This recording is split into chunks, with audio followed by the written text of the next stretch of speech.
बरेली में एक बार फिर बाबा जय गुरुदेव का विशाल सत्संग कुआं डांडा बीसलपुर रोड बरेली में मंगलवार दोपहर 12 बजे से आयोजित हुआ।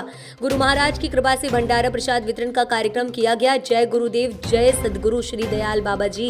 लोक कल्याण के लिए दुखों का नाश करने के लिए बाबा का काफिला उत्तर प्रदेश एवं उत्तराखंड में भ्रमण करेगा। आयोजकों के मुताबिक मानव सृष्टि के अनूठे महापुरुष परम पूज्य सदगुरु श्री दयाल उनके प्रथम दृष्टिपात से ही जीवन से दुख दरिद्र रोग शोक और कष्ट नष्ट होने लगते हैं और समस्त अभाव भस्म हो जाते हैं। सदगुरु श्री दयाल की महाकृपा और विशेष दया प्राप्त करके अपने जीवन की दशा और दिशा बदलने के लिए आप गुरु कृपा का लाभ उठाएं। आइए जानेंगे क्या कुछ कहा सदगुरु श्री दयाल महाराज जी ने। संवाददाता देवेंद्र पटेल की रिपोर्ट। आपसे जानना चाहूंगा और आज का कार्यक्रम कैसा रहा, क्या क्या प्रोग्राम था? जी, मेरा नाम मनोज कुमार है। मैं राजस्थान से बिलोंग करता हूँ और 2008 से मैं बाबा जय गुरुदेव जी से जुड़ा था। उसके बाद में 2019 से मेरे सदगुरु श्री दयाल जी महाराज मिले। तो बाबा जय गुरुदेव भी सभी जीवों को जगाने का काम करते थे और आज भी उन्हीं के रूप में सदगुरु श्री दयाल जी महाराज भी जीव जगाने का काम कर रहे हैं। अब मैं आपको बताना चाहूँगा कि हमारा जीवन क्या है, इसके बारे में सदगुरु श्री बताते हैं। और जीव और आत्मा का भेद सदगुरु श्री दयाल जी महाराज हमें बताते हैं कि जीव क्या है और आत्मा क्या है। जो पंच भौतिक शरीर जो बनता है वो जीव है और जो हमारे को चला रही है वो आत्मा है। तो जीव आत्मा का भेद सदगुरु श्री दयाल जी महाराज बताते हैं कि हम इस जगत में क्यों आए हैं, किस लिए आए हैं, कि हमारा उद्देश्य क्या है। कि हमने जीते जी अगर प्रभु को नहीं पाया तो मरने के बाद प्रभु नहीं मिलेगा। और ये हमारे गुरु महाराज ने सदगुरु श्री दयाल जी महाराज ने यही बताया कि शाकाहारी रहो, जीवों पर दया करो। आगे विश्व में बहुत ही बड़ा कोहराम मचने वाला है। ये सदगुरु श्री दयाल जी महाराज के और गुरु महाराज के वचन है, क्योंकि पाप कर्म ज्यादा बढ़ने की वजह से ये सृष्टि अपना रूप दिखा रही है। तो सबसे यही कहना चाहूँगा कि सदगुरु श्री दयाल और गुरु महाराज के वचनों पर चले और आगे आने वाले जीवन में परेशानियों पे मुक्ति पाए। जय गुरुदेव, जय सदगुरु श्री प्रोग्राम के बारे में जय गुरुदेव। मैं गुजरात सूरत से रहने वाला हूँ। हिंदी तो मेरे को कम आती है,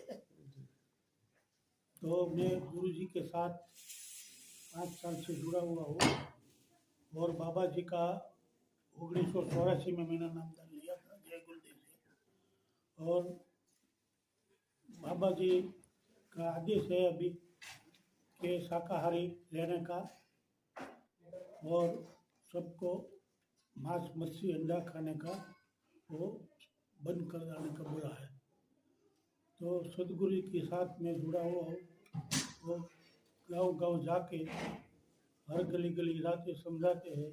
आगे आने वाला समय खराब आया है, तो इसके लिए बाबा जय गुरुदेव जी महाराज सदगुरु जी महाराज समझाते हैं। और आज का प्रोग्राम बहुत बढ़िया रहा। लगभग 800-900 लोग हंसे। अगल का प्रोग्राम बहुत बड़ा प्रोग्राम होगा, तो आप आगे की नोट ले जो ये नंबर में जय हिंद। ये दुख नाशक काफिला जो उत्तर प्रदेश के कुछ हिस्सों और उत्तराखंड तक ये भ्रमण करेगा, इसका आज तीसरा दिन है। इसके पहले मुरादाबाद में 2 कार्यक्रम हुए और ये काफिला जनसैलाब के साथ चलता हुआ तब आपके बरेली शहर में पहुंचा है। दुख नाशक काफिला, ये काफिला आगे आने वाले संकटों से रक्षा के लिए, आगे आने वाली मुश्किलों से बचाव के लिए ये निकला है। ये काफिला दुख कैसे मिटाएगा, दुख का नाश कैसे होगा, दुख क्यों होता है, कष्ट क्यों होता है, इसके लिए रामचरितमानस की ये पंक्ति पर्याप्त है कि कर विधान विश्व रचि राखा, जो जस करहि तो तस फल चाखा। ये काफिला ये बताने के लिए निकला है कि आप का ये शरीर, ये मानव तन अनमोल है, जिसे आप व्यर्थ न करें। अपने जीवन के उद्देश्य को समझें और कर्म को लेकर सजग रहें। आपके कर्म उत्तम हो, आपके कर्म में शुद्धता हो, परिपक्वता हो, वाणी में मिठास हो। आज मैं देखता हूं कि संसार में असहिष्णुता बहुत है, बेचैनी घबराहट बहुत है, उलझने बहुत हैं, दुख पीड़ा बहुत है, भौतिकवाद की पराकाष्ठा है, घृणा निंदा आलोचना बहुत है। ये सब हमारे कर्मों से प्रकट हो रहा है। अगर अपने कर्मों पर काबू कर लिया जाए, नियंत्रण कर लिया जाए, तो सब कुछ बदला जा सकता है। हमारे धर्मशास्त्रों में ये बताया गया कि मानव अपने भाग्य को यानी प्रारब्ध को भोगता है। तो आप सब भी यही समझते होंगे कि भाग्य भगवान बैठकर देखता है। भाग्य कहाँ से रचा गया? भाग्य होता तो है क्योंकि कोई महल में पैदा होता है और कोई जी झोपड़े में जन्म लेता है। तो जिसने झोपड़े में जन्म लिया, इस जीवन में उसने ऐसा कौन सा बुरा कर्म किया? और जो महल में जन्मा, इस जीवन में उसकी कौन सी उपलब्धि है?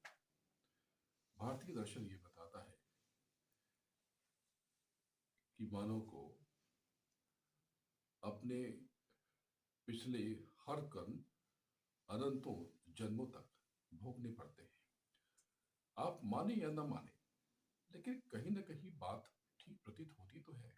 जो मैंने बताया कि कोई यहाँ जन्म लेता है, कोई वहां जन्म लेता है। आपके संगी साथी अभी भी संघर्ष कर रहे हैं, उनके बच्चे भी संघर्ष कर रहे हैं, लेकिन आज आप पत्रकारिता में हैं, आप उत्तम कार्य कर रहे हैं और आपका जीवन औरों से बेहतर है। हमारा कर्म, सारी कुंजी यही छिपी हुई है। भारतीय दर्शन योग का जनक है, लेकिन बहुत अफसोस है कि हम योग को जानते ही नहीं है। हम समझते हैं कि योग का आसन है। ये बहुत असत्य धारणा है। योग की बुनियाद समझने के लिए उसके 8 अंगों को समझना पड़ेगा। कोई भी योग हो, उस योग को, उसके लक्ष्य को प्राप्त करने के लिए 8 हिस्सों का पालन अनुपालन जरूरी है। वो हिस्से क्या है? वो है यम। यम यानी संयम, नियम, नियम यानी अनुशासन, डिसिप्लिन, आसन, आसन यानी उठना बैठना, देह को ठीक रखना। ये जो योग के आसन हैं, ये अष्टांग योग का तीसरा हिस्सा है, महज तीसरा हिस्सा, और हमने इसको ही योग समझा है। इसके बाद प्राणायाम। हम प्राणायाम को भी सिर्फ पूरा योग समझ लेते हैं। प्राणायाम योग का चौथा हिस्सा है, अष्टांग योग का चतुर्थ भाग है।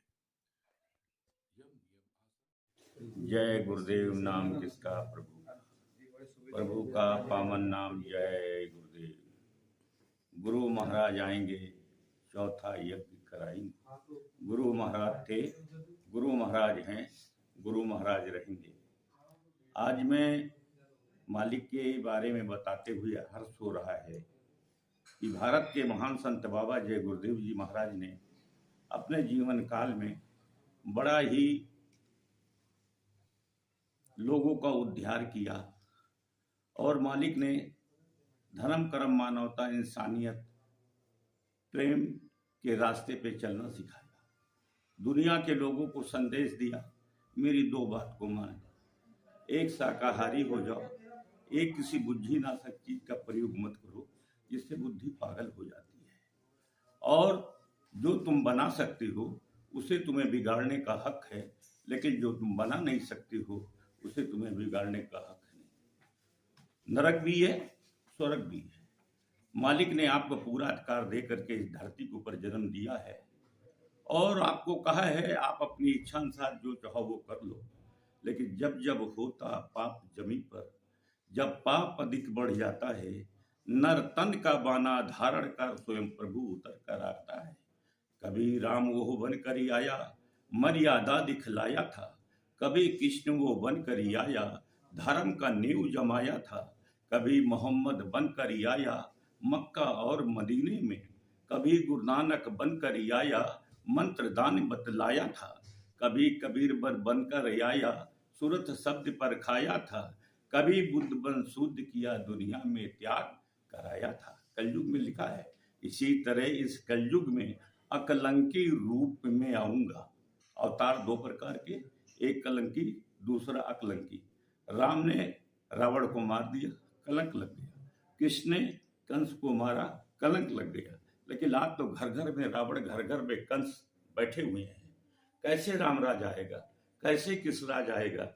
इसलिए सात रामायण में लिखा गया, अकलंकी अवतार प्रभु का, अकलंकी अवतार प्रभु का, कलयुग हित इशारा है, वर्तमान में कौन संत सबको पिरुवल्लल करा है। वो कौन संत है जो इस कलयुग में आकर के लोगों को जगा रहा है और कह रहा है कि मानवता क्या है, इंसानियत क्या है, प्यार मोहब्बत क्या है, भाईचारा क्या है। आज एक दिन के अंदर जितना जानवर नहीं मरता है, उससे ज्यादा इंसान मौत के घाट उतर रहा है। इसलिए हमें आपको सोचना चाहिए, विचार करना चाहिए, शुद्ध शाकाहारी रहो और आप बुद्धिनाशक चीज का प्रयोग मत करो। ये भारत के महान संत बाबा जय गुरुदेव जी महाराज का आह्वान था। बाबा जी का कहना है शाकाहारी